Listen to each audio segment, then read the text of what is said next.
In this part, you'll learn about the characteristics of the special ops brain and how recognising them can help you to spot when it's in charge so that you can feel more in control. Our special ops brain is fast, and it often makes its initial response before our rational, intellectual, logical brain even gets a look in. And that's because if you were facing a real live polar bear, you wouldn't want to stop and ponder what David Attenborough might say about polar bears outside of their natural habitat and their behaviour around humans and how they might respond in that situation at this time of year. So our special ops brain reacts first and essentially knocks our rational, intellectual, logical brain offline.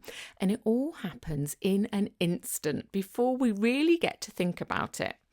Great when that polar bear is preparing to eat you for lunch. Not so great when your computer glitches in the middle of an important Zoom call and your brain goes on strike instead of calmly reminding you how to fix the issue. Another characteristic of our special ops brain is that it can't really tell whether something is a big issue or a small issue. Remember, it's not logical or rational. So things like getting stuck in traffic, somebody giving you a look that you interpret as negative, or a difficult conversation you're dreading can trigger the same stress response as real physical danger. And it's really important to know that our subconscious mind can't actually tell the difference between imagination and reality, which might sound a little crazy. But remember, it's not that you can't tell the difference, it's that your subconscious mind can't. That's why if you're watching a horror film, you might feel genuinely scared even though you know it isn't actually real, or why your stomach might drop from just imagining something stressful or uncomfortable. In a brighter example, imagining someone you love can make you feel warm and happy in the moment.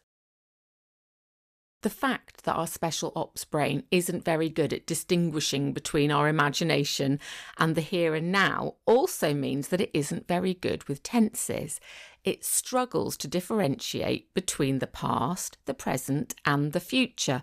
So every time we find ourselves thinking about something upsetting in the past or negatively forecasting the future, our special ops brain steps in and responds almost as if it's real and happening right now.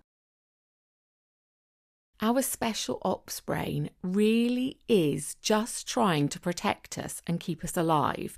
But this means that it encourages us to think negatively and tends to look at everything from the worst possible perspective. And it's only doing that for our self-preservation. If there were a real-life polar bear right near you right now, it would be much safer to assume it was hungry, because if you assumed it had already eaten, the chances are it would eat you. Our special ops brain can also have a tendency to be a little obsessive, and that's because if there really were a polar bear lurking outside, it would be sensible to remember it was there and keep checking on its whereabouts. In the same way, our special ops brain can keep our everyday life polar bears close to mind, constantly reminding us about the things we'd probably prefer not to keep thinking about: worries, pressures, frustrations, and irritations. And it also makes sense that our special ops brain encourages us to repeat the things that make us feel safe, the habits, routines, or behaviours that reassure it.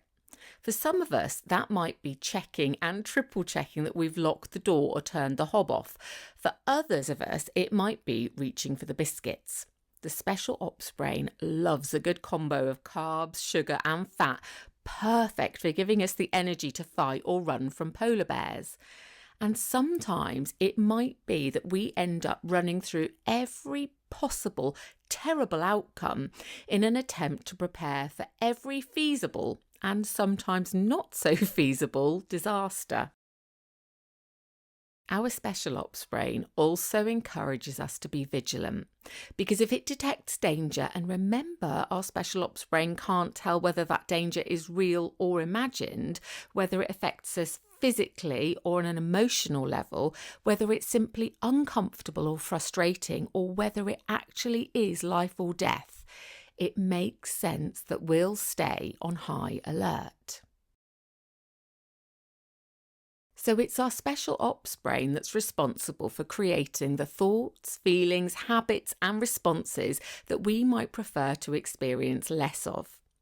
If you're prone to overthinking everything, please know it's not actually you, it's your special ops brain. If you find yourself catastrophizing, it's not really you, it's your special ops brain. If you find yourself snappy, short-tempered and easily irritated, that's your special ops brain too. Prone to snacking, scrolling, worrying, avoiding, reacting, procrastinating or replaying conversations in your head at 2 a.m? Yep, you guessed it, it's not you. It's your special ops brain. That's why it can sometimes feel like your mind has a life of its own and it isn't always behaving the way you'd like it to. But when we understand how our brains work, we can strengthen our rational, intellectual, logical brain, calm our special ops brain, and regulate our nervous system. And that can make a huge difference to how we think, how we feel, how we respond to the world around us, and how we experience life.